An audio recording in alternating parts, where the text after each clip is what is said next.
And welcome to episode 7 of the Bagels and Breadsticks podcast. I'm Richard. I am Logan. And we're back at it again with more and more stuff to talk about. We'll start on the men's side, because I think there's a lot to talk about with the women, as the draw has now come out for the WTA Tour Finals. Yes, of course, and the Tour Finals start on Monday. Yeah. So that's exciting. Of course, they don't really have anything going on after Guadalajara. But for now, let's get to the men. Let's get to the men. So I think let's start out with Vienna, which had a great result for Medvedev. He won the whole thing, which clinches his spot now at the Tour Finals. How much damage do you think a great player like Medvedev can do in that Tour Finals field? I think I was hesitant to say that he could do a lot of damage coming in. I mean, he's Medvedev. Yeah. But obviously, I don't know. I've kind of had to watch him sort of prove himself to me again, I think, as of late this last year. But, seeing him win this, especially against, Shapovalov, it was very reassuring of sort of his skill as a player. And it was really good to see him sort of perform to this, level again. And I think he's going to be a really good threat in the finals. Now, Medvedev did not have a easy road to that championship either. Basilashvili in the first round, former top 30, top 20 player. Dominic Thiem in the second, which we've talked about how great he is. In the corners, Yannick Sinner, semis with Dimitrov, and then the final, like you mentioned, Shapo. Yeah. All great players, not an easy road whatsoever. Especially due to how each of those players were performing. Thiem had a great run. Dimitrov had a great run. Watching Dimitrov was kind of crazy, actually. But I think something that this brings us something that we talk about a lot here, which is the importance of something like momentum. You mentioned Dimitrov, and a lot of times it comes down to who can get momentum and who can keep that going. Oh, yeah. Because it's one thing to grab momentum and start to build it, but it's another thing to keep it going, and it's difficult to do it over the length of one tournament, let alone a few. So with Dimitrov to get as far as he did is really, really good for him, especially with wins against somebody like Andrei Rublev, who coming off of a big tournament win. So I think really great showings from a lot of great players. Anything more to add about? Well, I mean, especially because, Medvedev won the ATP Finals in 2020, didn't he? So, I mean, he's done it before. So I think he's going to come into this, and he's not sort of going to be a stranger to sort of the ATP Finals atmosphere, and especially what it looks like to try to perform in later rounds with players kind of at the peak of their season, especially kind of with... if hypothetically Felix, makes it in, then that momentum will carry in, and obviously the players that are already in are going to be very difficult for him to face. But I think that he'll be no stranger to that atmosphere again. Experience so important. Exactly. You see it all the time, especially with the majors, where it's so important for the younger up and coming players to understand what it's like to face that pressure, to be under that pressure, and in the setting of a Grand Slam, go the distance of 5 sets. And not even just experience, but being able to actually say that he won and surmounted that. That's even more, because he'd been to ATP final in the past, right? But you mentioned Felix, so let's move over to the title that he just won in Basel. Yes. Again, momentum. so impressive. Again, momentum, like we said, Felix has been playing so well these past few weeks. Big win over Carlos Alcaraz. Holger Rune, so impressive throughout this year. I was going to say, this is another final position for him. Yeah. It's a really great set of and string of wins for Felix that I think at this point it would be really great to see him get into the Tour Finals because of that momentum. So you look at the people that he had to beat to get here. I wouldn't say maybe as difficult as Medvedev, but still very impressive. Hessler, then Kekmanovic. In the quarterfinals, he takes down Bublik, somebody that, very crafty, great hands. Carlos, like we mentioned, extremely impressive in a straight sets victory. But at the same time, we haven't seen him play that much of recent. Yeah. And then Holger Rune. I don't know what you think, but I think it would be quite fitting if he goes to Paris and clinches that final spot there.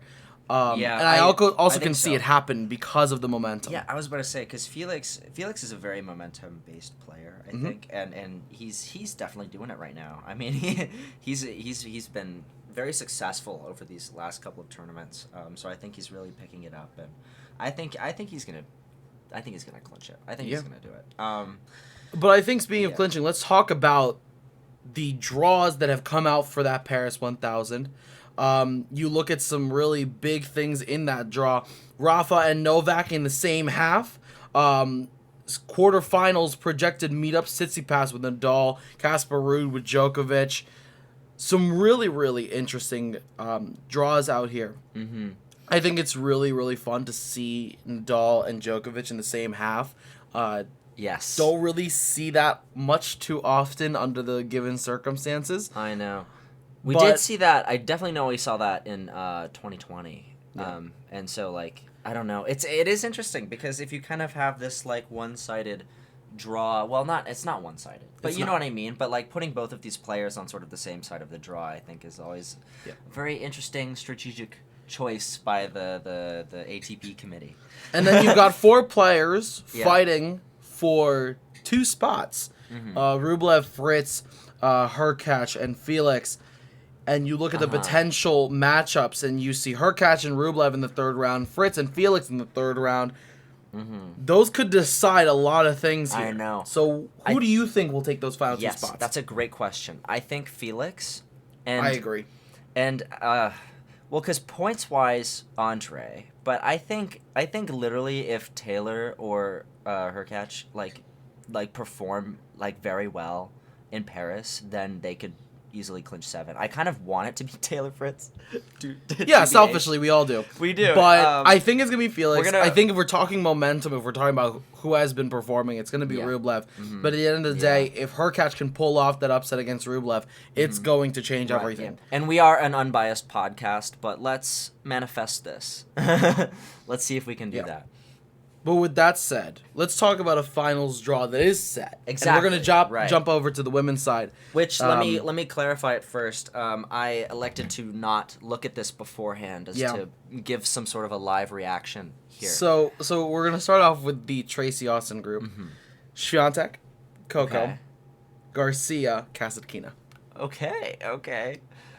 So Huh. So who do we think are the 2 names that are coming out of that group?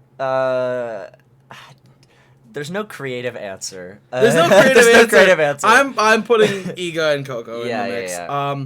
Caroline can. I don't think Kasatkina will. I think it's gonna be really hard for her to face Iga with her momentum and Coco playing on home soil. We know how much the crowd can affect things. Oh yeah, 150%. I mean, and like. Location alone, like I think that those like it's in Texas. Yeah, it's in Texas. But I think Iga and Coco do. I can see. I can see Caroline Garcia coming out of that group. I think Iga will take a dominant win over this one. Then Coco and Caroline will fight for that second spot. Don't think it will be easy, but I think I agree 150% that Swiatek and Goff are gonna sort of be the 2 prevailers of that side of the bracket. I think that it's written. It is written. Yeah. And that means okay. And looking to the Nancy Richie, sorry if I butchered that name, group, Ons Jabeur, Jessie Pegula, Maria Sakkari, Aryna Sabalenka. Ooh, this one. That's a very competitive one. This one's a very I was gonna say this one's interesting because like I see Ons Jabeur, but like any of the other 3. I mean, if you want momentum, it's Pegula. Yeah, Pegula and Turf. I'm going to say Pegula comes out of this one, and I'm going to say it's going to be between Jabeur and Sakkari. And my trust in Jabeur coming out of this group is hindered by the fact that we haven't really seen her play all too much as of recent. Well, to be fair, also Sakkari has also seen recent success. Yes. So she has momentum.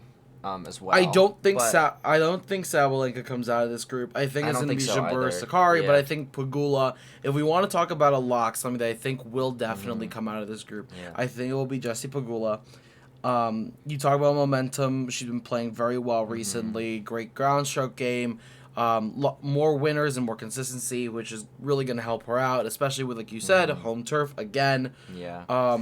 Yeah, Too bad she's not playing in Buffalo, but there is something to be said though about like Jabber's success like over the course of this year, and we haven't seen her lately, but like that doesn't mean that she can't show up. That's true. And the same goes technically for Iga. We haven't seen her play all too much except for maybe one tournament in the last few weeks. But I think a tournament which Swiatek did not play in. Yeah. Also, which I shouldn't think should affect her game too much coming into the finals, but we'll sort of see. I mean, her whole thing normally is what, like, she kind of has like a set to measure people up, and then she'll just kind of like come back and like sort of have figured everything out.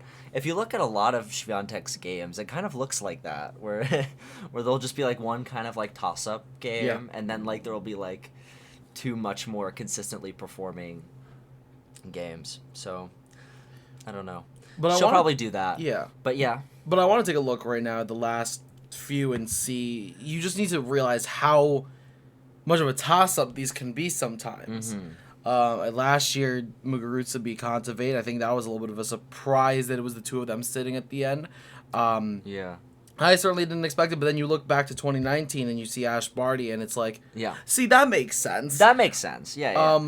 But then you go even further. There's the string of 3 Serenas. That makes sense, but then it's interrupted by Radwanska, which in a way doesn't make sense. And then Cibulkova. Yeah, and then 2017 Venus Williams lost to Wozniacki. And then that one Svitolina showed up twice 2 years in a row.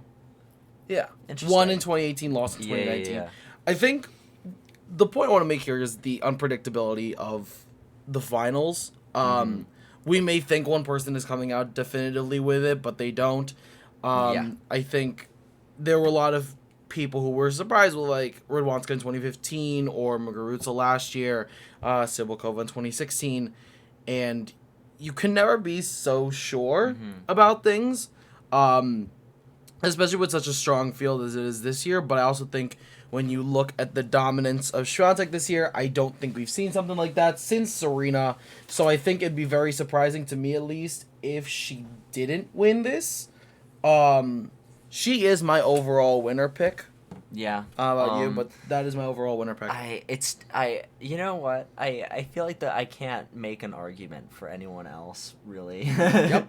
Because I don't know. I want to see something interesting, and I want to have faith that like someone else might be able to, like, I don't know. But at the same time, Swiatek has just been so incredibly unstoppable this year. Like it's been, I don't know. It's interesting to sort of be in this position, especially with WTA, where I'm kind of like, But if anyone takes her out, who do you think it'll be? I think it could be. Well, you would probably think Coco it'd be or Pegula. I think it'd be one of the Americans. You're gonna think it's gonna be or Pegula. Garcia. I think it'll be one of the 3. Interesting. Of them. I don't know. I don't think Jabber, Kasatkina, Sakari, or Sabalenka will. Well, Sakari can. I don't think. I don't think she will. I think if anyone will be Pegula, Goff, or Garcia. Solely based off of momentum and what we've seen from them over the last few months. Let alone weeks. Right. I guess, You have to look at who can counter her game, and at the moment, it's hard to. But you need to look at somebody like Garcia, who's coming in on the return, who's taking time off of Swiatek, which she's done, which is how she beat her last time in Warsaw. By coming in on the return, being more aggressive, taking time off of it, just overall being overly aggressive, because you have to realize at that time she didn't really have too much to lose. You were going up against one of, like, well, hands down the best this year, and she just went for it. Didn't think at all, just went fully on the aggressive, and that's what won it for her. Yeah, because she caught Swiatek off guard with how aggressive she was playing. Yeah, no, and I mean, she's done it before, right? So she can kind of have that, like, experience kind of under her belt, to kind of, like, carry that tactic, maybe. I don't know. It's interesting. I don't know. Because I would want to say that, like, due to, like, you know, her performance kind of, like, especially, like, over the summer, that Jabeur might sort of pull through and has a very high chance of pulling through. But then again, I don't know. We'll just have to kind of see, I think. Yeah. But we talked about the past women's finals, and I want to take a moment to talk about the past men's finals. Yes, I think that would. And I think what we realize is that when you expand how far back we're looking to say 2000, there's a little bit less predictability. Less unpredictability. But if you look at the last, say, 5 years, it's been more unpredictable. You look at Grigor in 2017. Zverev in 2018, Stefanos in 2019, Medvedev in 2020, Zverev in 2021. How mad I am the team didn't get one of those 2 years. He made it. But what made his run more impressive for me is the fact that he took out Novak and all these really great players, members of the big three at the top of his game. His set with Nadal in 2020 is actually one of my favorite sets ever. The tennis is so incredibly high level. It's insane. Yeah. It's so crazy. But, Daniil just bested him, I guess. But so let me ask you this. How much does it alter the field when you have, I don't know, is it 3 players that have won this before? There is a big name missing off of this list, and it is Rafa, who still does not have one, which is surprising in a lot of ways. But when you look at, we have Novak, Stefanos, Medvedev, how much of an advantage do you think these 3 guys have over somebody who has not gotten as far as they have? I actually think that is a significant advantage. I think strictly because, Nadal is a very skilled player, and sort of where he's at in his game right now aside, right, they're familiar with this field, and I think they're very momentum-based players, right? I can't say that I feel like Nadal's a momentum-based player because he's very consistent, but I think that they'll kind of have this edge over him, especially since he's never, but I think that they'll have that edge over him, and to kind of go back to sort of where he's at with his game, there's obviously we're talking about sort of how he's looking in the next couple of years. And yeah, I don't know. I want him to do good though, and especially since this isn't clay. Yeah. I want him to do good, but I don't expect him to win this. I don't expect him to be in the finals. Yeah. Actually. But who do we expect big performances out of? Because I'm expecting a big performance out of Felix if he makes it. Yeah, I was about to say, I'm totally expecting a final to just have 2 players that have not shown up in the finals yet. Yeah. 150%. I would not be surprised at a Felix versus, say, Rublev. Right. My initial pick was going to be Felix versus Medvedev. Would be not surprising to me whatsoever. That'd be interesting. Well, especially because of their late performance, because my thing is this. You look at overall who had the better year, and you can argue for Carlos or who not. But you also need to look at the recent performances. Right. And when you look at recent performances, it's Felix. Again, it all goes back to momentum, and in a way that is very psychological. I would expect Carlos to make it, really far in this tournament. But I think his inexperience might bite him a little, sort of coming into these. Although, to be fair, that didn't bite him in the U.S. Open. And he is a very talented player. So I expect him to do very well. But again, Felix, 3 titles, 3 weeks, on an insane winning streak. Yeah. I don't expect that to stop going into Paris. Right. I only expect that to empower him even more. What if it's a him and Djokovic final? Would not surprise me. That would not surprise me either. That's what I was thinking, mainly. Because, I think... Because we've talked about this before. Novak can do anything at this point. He can do anything. And his game has not diminished despite, all of the shenanigans that have ended up happening to him this year. Right? He's just able to sort of consistently perform at this level. But I'm going to make an audacious claim. I'm going to pick Felix to win it this year. And Interesting. I understand. You would not have said this 2.5 weeks ago. God, no. This is a very bold thing for me to do.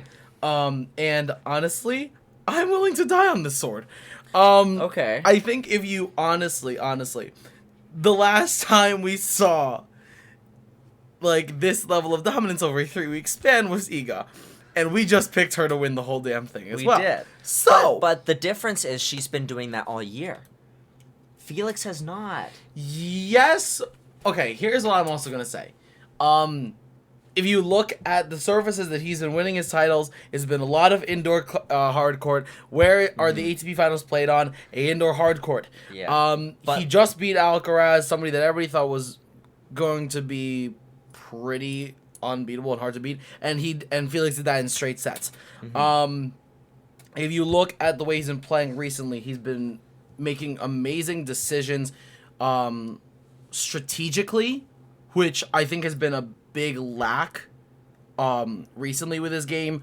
A lot of really great ground strokes, much stronger and much better decision making. Just overall a lot more complete of a player than I feel like prior. Okay. You know, I mean, that's fair. That's fair. I mean, yeah.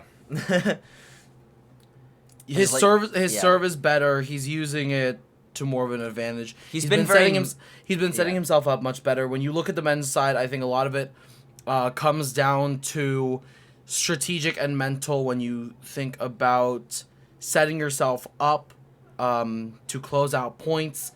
Yeah, like it comes down to that. On the men's side, I feel like it comes down to a lot more of setting yourself up and closing points out, versus on the women's side, I feel like it's a lot more about consistency and forcing the error from your opponent. Yeah.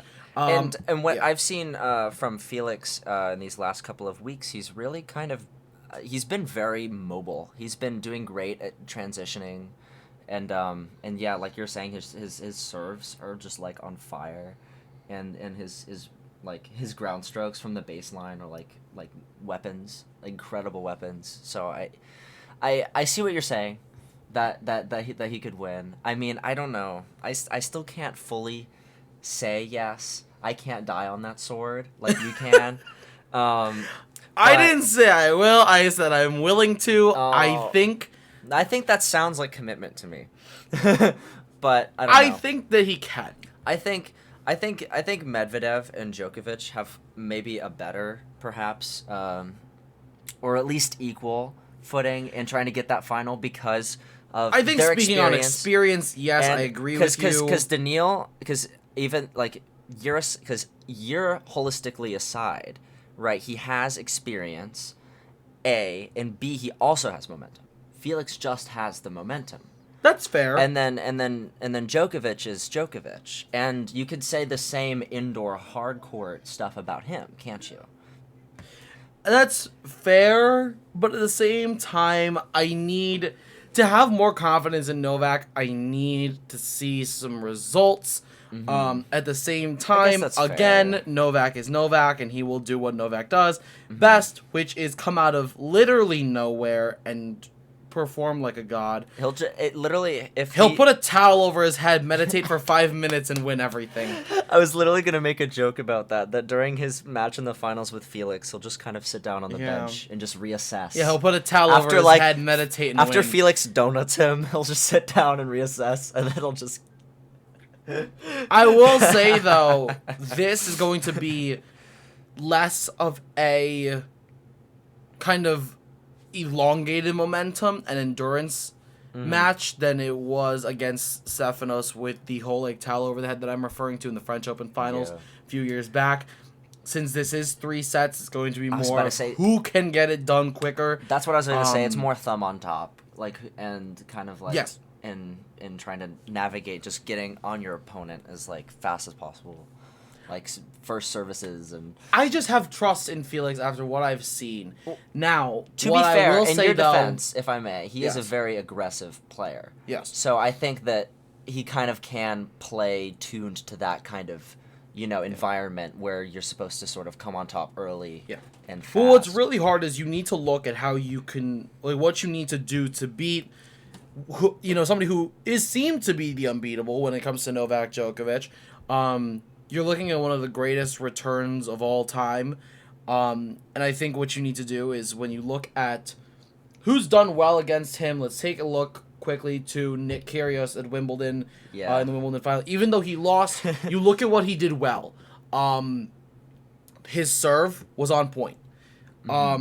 His serve is just incredible to begin with, but yeah. Because he's a spot server, so he knows what like how he wants to serve, where he wants to place it, and when he knows where he wants to place it, he's going to place it there.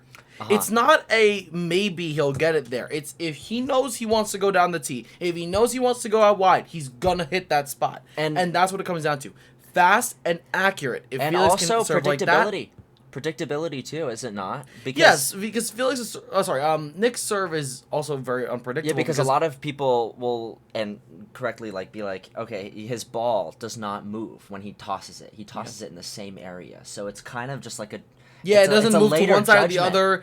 The judgment comes when the ball's coming at you rather than like 120 at miles an hour, and you're like, uh-oh. But yeah, I think also aggressiveness because to beat Novak, you are not going to out-rally him. You are not going to outlast him. No, that needs to be understood. Many players will try to outlast him and try to just keep a rally going and make him make a mistake. He won't. Literally, you Tsitsipas, French Open 2020. You cannot outlast him. You need to force an error or you need to hit a winner, preferably. So that's also what makes it really difficult because Novak is very consistent and very quick and very flexible. Again, which makes him so amazing and one of the greatest and so hard to beat.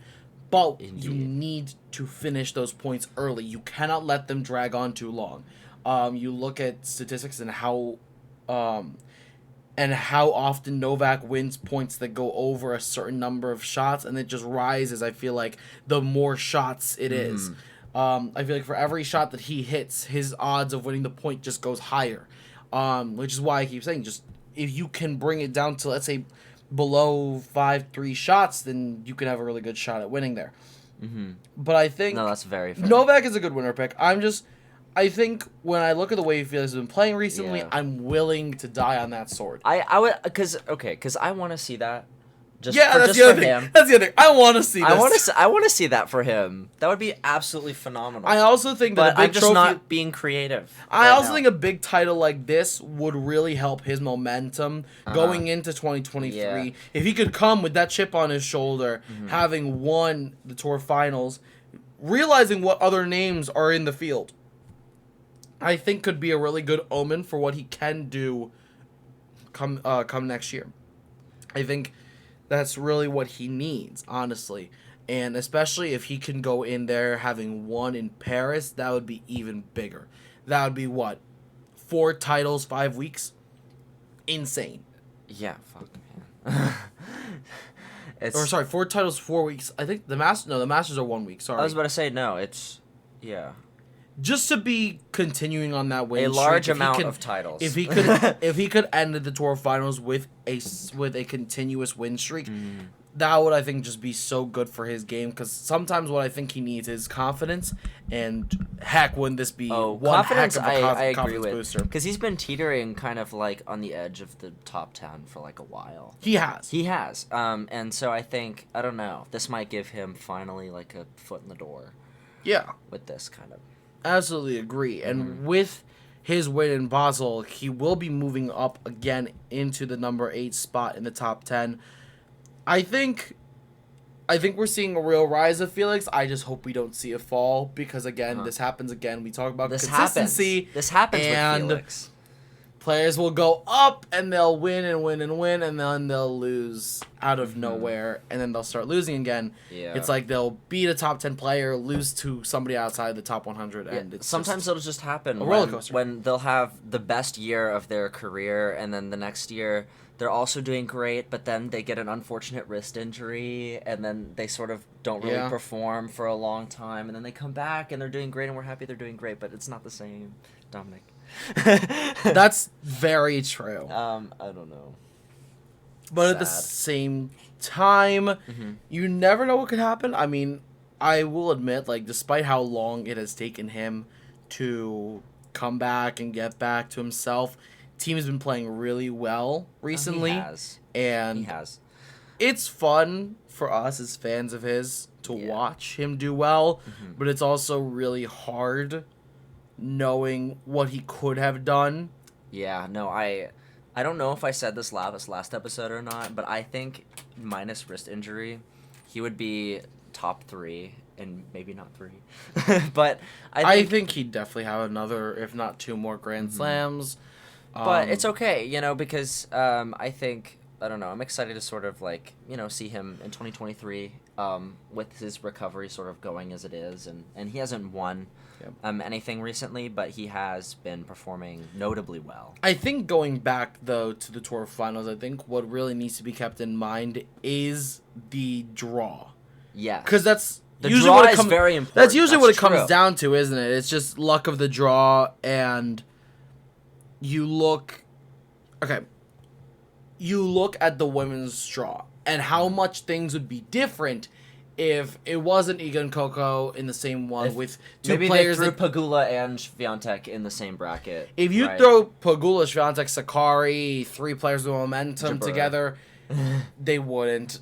Then that's something different. Exactly, yeah. And then you look at the men's side, and the same goes for them, because if you put Felix and Novak in the same draw, hell could break loose. You could end up with the both of them coming out. You could end up with one of them coming out. I hope they don't do that. You don't know what happens. Yeah, that's true. Again, all of what I'm saying contingent on Felix actually making the Tour Finals. Because if time comes next week and he hasn't, then I need to eat my own shoe. Yes. No, it's okay. Like Andrei Rublev wins Paris, and then and then he gets in, and then. No, but even if Rublev wins Paris, that does not mean anything. Felix could still make it. That's true. Fritz wins Paris. I mean, those 3 wins for Felix have really helped his odds, because he's now jumped to number 6, and I think it's kind of inevitable. The only reason why he hasn't clinched it is because if Taylor and Hurkacz make are the finalists. Yeah, well, I think it's over. I think there's no reason to expect Felix to perform poorly in Paris. That's true. There's no reason to. So I think even if he gets knocked down a notch, if Rublev gets a lot more points, then he'll be at 7 and he'll make it anyway. Yeah, I don't know how I feel how I would feel about Rublev playing in there, cuz he has a title right now recently, but I don't know. I've never been historically confident in Rublev. I've always wanted to be. That's fair. I've always wanted to be, because he's a great player, but I'm not entirely sure how I'd imagine he'd do. I don't think he'd make finals. That's fair. But I want to close out this week with a topic that we've discussed on the women's side. Yes. And now I want to talk about it on the men's side, and that is the topic of One Slam Wonders. Because they're much less prevalent on the men's side than they are on the women's, at least of recent years. Yeah. And here comes pain. There's some I was about to say there's some sad ones. We need to talk about this. There are some sad ones. At the moment, Alcaraz Medvedev team, and funny enough, they are the last 3 winners of the U.S. Open. The U.S. Open is just a toss-up, man. What do we make of that 3? Do we think any of them will end up as One Slam Wonders? Do we think any of them will win more? I think the only one, if I'm being completely honest, that I'm fearful that will end up as a One Slam Wonder is Dominic Thiem, for the sole purpose of how hard it's going to be for him to come back from that injury. He's been playing well, but do we really think that in the next, say, 5 to 6 years, he will be able to come back to where he was before? I'm hesitant. Do I think he can still win one? Do I hope he still wins one? Yes. But I think, with that said, I think it's going to be really hard for him to do so. Is it weird? I think he can, yes. But I'd also think it's tricky to imagine Medvedev having such a great chance at winning again. I mean, because he was a finalist in 2019, wasn't he? Or I think he was a finalist. No, he was Oh, I'm thinking of Australian Open. Yeah, he was the finalist of the Australian Open in I think 2020. It was 2020, yeah. But I don't know. I think he's gonna perform very well. But no, in 2020, not sure. In 2020, that was Novak beat Thiem. I think 2021. Yeah, it was 2021. Yeah, it was 2021. Yeah, I don't know. Yeah, that was the year that Novak had the 3 and Medvedev ruined his 4th. Yeah. I don't know. Medvedev's a strange character in this because, like, as much as I want to be like, he's a great player, and I think he can, and he probably can, and that'd be cool if he did. It's like, I just don't know. I just don't know, especially... That would be cool if he did. We're just having too much fun with this. And then what? There's also... I want to mention this one. 2009. Juan Martin Del Potro. That was what I was thinking of when I said this is going to be sad. Because okay, Delpo... In my opinion, Delpo is one of those players that if it wasn't for the big three, would have been very dominant in those late 2000s. And there's also his injury. I mean, obviously, age and whatnot, but like... that injury kind of really bit him. But, like, he's always he was in his prime, he always was performing super well. Yes. And I don't think I would have imagined seeing him as a one slam wonder. Like, if we hypothetically had this podcast going at that time, I would have made this I would have proclaimed that he would have won, like, 2 or 3 more. Yeah, agreed. And, so it's kind of sad that it isn't. But I want to take us back to the dewy slopes of 2014. Oh, yeah. The U.S. Open. Marin Cilic beat Kei Nishikori in the final. That was so silly. Did you? I didn't expect that final. I remember watching that tournament. No. I was like, what is this? I remember it. I remember that match actually very vividly. It's like very strange. Like, because... Okay, we've never mentioned Kei Nishikori by name on this podcast. Yeah. And I don't know. I don't know. I think his backhand is just like, I don't know. It just does a disservice to his game overall. Who? Kei Nishikori. Excuse me? What do you mean? His backhand is so good. What do you mean? Well, maybe not. Not now, but if you want to talk about one of the major components of his game, it did a lot of time come down to his backhand. I guess. I don't know. Well, I never because I always looked at Kei Nishikori and I'm sorry, I'm fidgeting because I'm thinking about Kei Nishikori playing in 2014 and I'm thinking, okay, well, he's kind of this like, I don't know, all-around player who has good mobility. He had great mobility, was very quick, like you mentioned, so important. But I think where was he before? Like what titles did he have? He just never had the X factor. Every great player has that one thing about him that is so outstanding about him that it makes him stand out from other people and makes him kind of, I don't know what's the right way to phrase this, but makes him a bigger contender for deep runs. Yes. And you look at players who are... The thing is, he was always consistent. Okay, but he never came out on top. I think of him the same way that I think of Yannick Sinner, but to a smaller extent. With Yannick Sinner, with him, I don't often see an X factor. But what needs to be mentioned about him is that he's insanely consistent, and he strikes with solid power, solid ground strokes, but with consistency. He doesn't make many errors, and the same one for Nishikori. But I think another thing to note about him was that he did have those rises and slumps of consistency where he'd win big, then lose big, and 2014 was just that year for him. Yeah. He had the chance. You even look at the semifinals. He beat Djokovic in 4. Cilic beat Roger in 3. That was a really good Roger, too. Oh, yeah. And you look at that final, and Cilic just steamrolled him 3-3-3.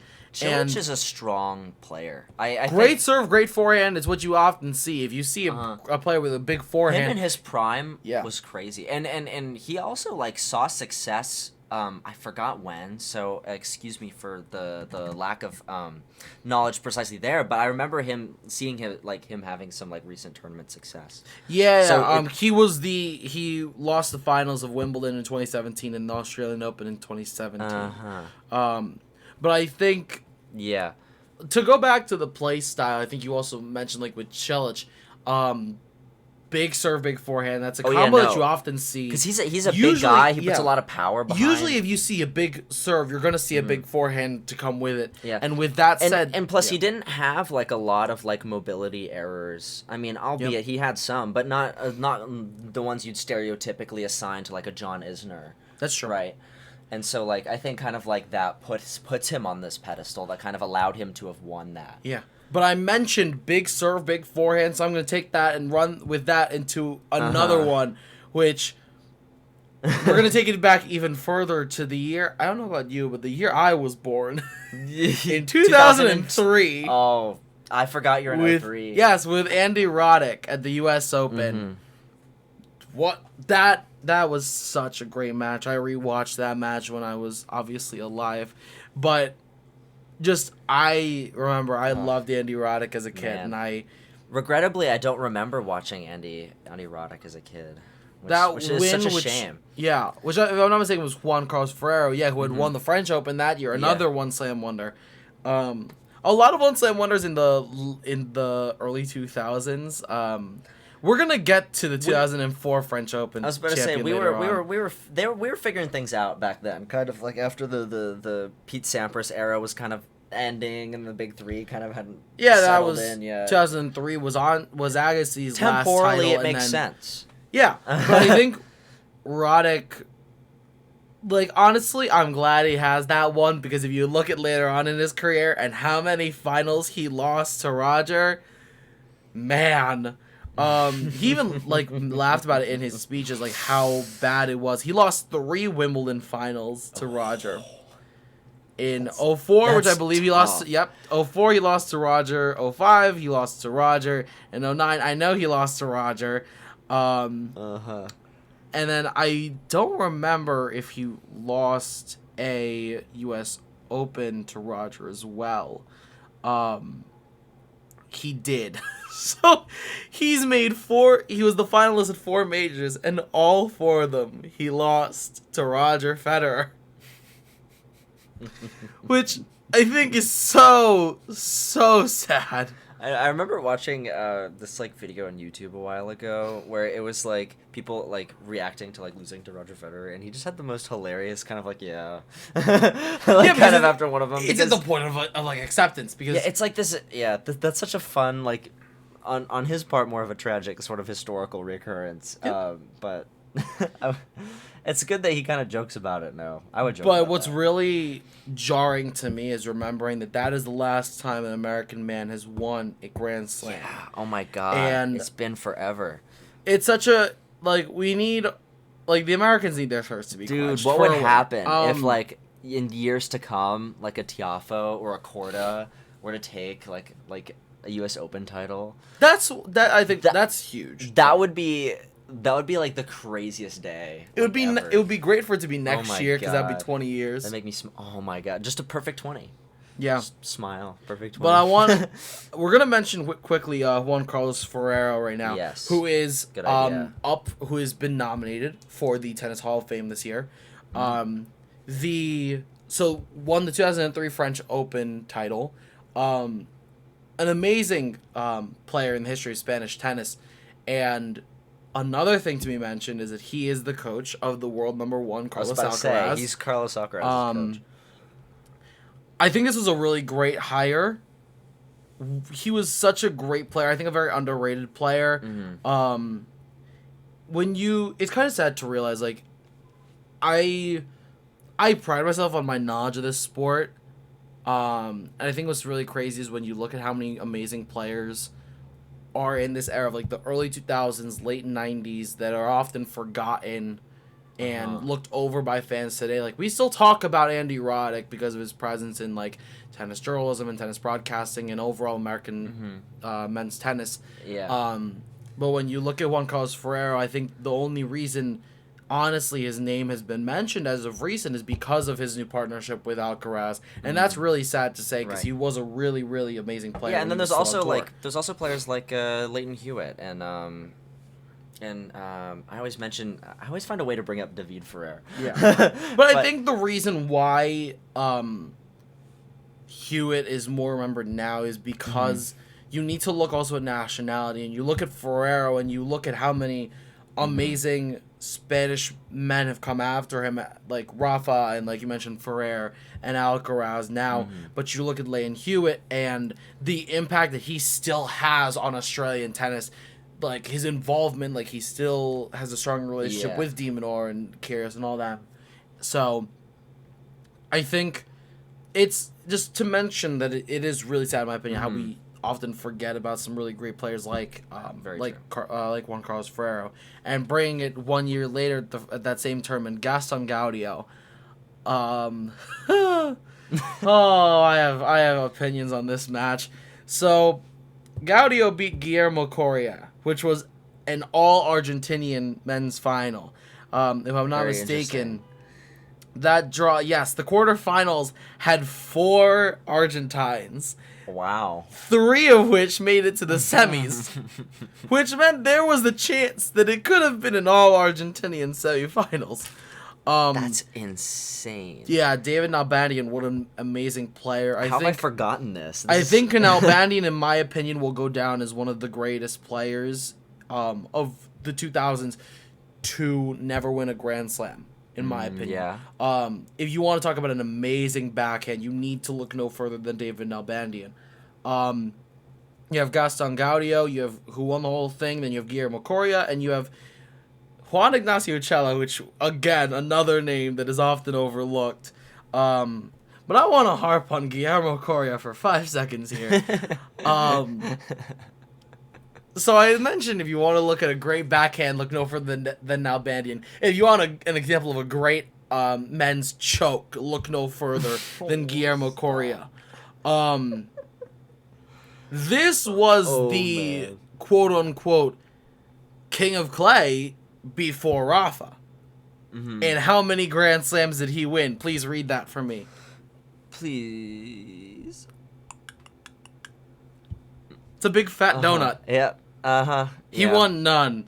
After that 2004 final, he kind of started to drop off and then made way for Rafa, who, if I'm not mistaken, won the French Open the following year in 2005. Marking the first of, is it 14, 15? Can you, what?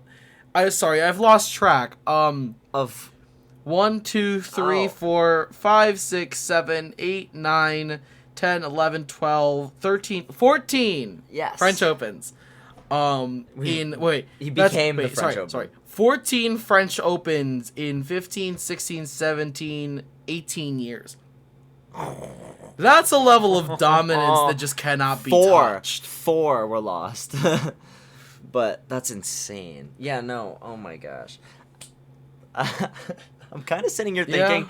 Yeah. I'm sitting here thinking about how in like 10 years, about the players now that you're gonna be like, finally, I get to talk like this about them, and be like, oh guys, I want to remember that one player that was so bad. I want to just mention a few more 1 slams and then a few 2 that I think should have won more than they did. Yeah. And I'm gonna bring it to Ivan Isavic, the first wild card to ever win. Sorry, the first and only wild card to win Wimbledon. That was a heck of a win. That's the first Croatian player to win. Then we're going to bring it back to 1998 for Carlos Moya, who is now the coach of Rafa Nadal, another amazing Spanish player.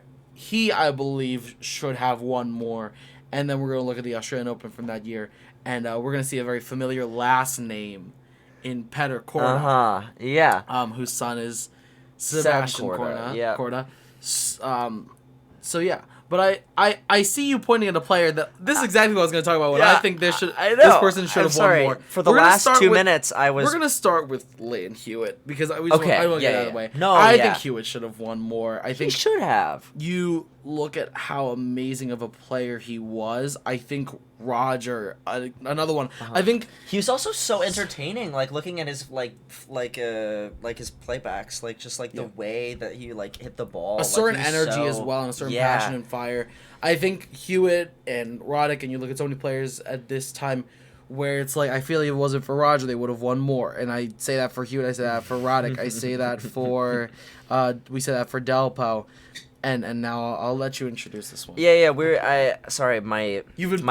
My attention has been taken for the last 2 minutes because I remembered Murat Safin being on. Murat Safin, one of, in my opinion, honestly, personally, I'm gonna go out on a limb and say that he is one of the greatest, if not in my opinion, the greatest Russian players. Oh yeah, no, his whole thing is crazy because like he let me get this straight. He won 2 titles. Yes. Right. And didn't he become like a politician? Yes.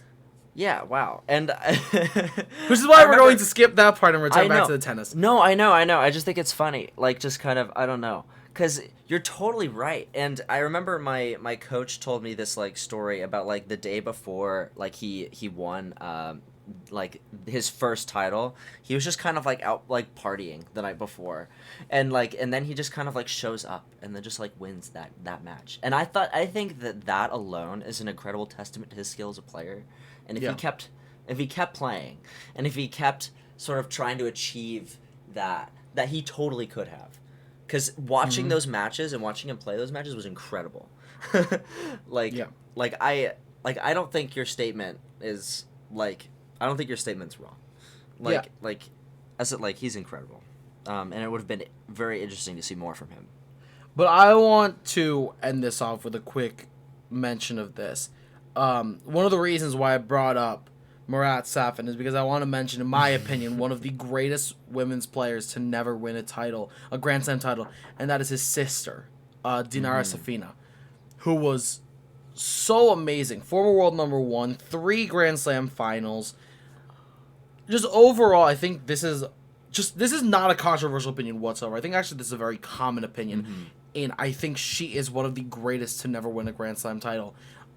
Such a solid player, a very impressive brother-sister duo of 2 amazing players, and I don't know why I can't think honestly of a reason why she didn't win one. There's none in my opinion. Maybe just unfortunate timing, but I think, I don't know. What do you think about the Safin Safina brother sister? I don't know. I wish I saw more from both of them, but again, I don't know. Just things happen, and I guess we don't always get what we want, do we? Yeah, we don't. But speaking of things we don't want, I don't want this to end, but it has to. Yeah. And with that said, we will get you guys next week. Ciao.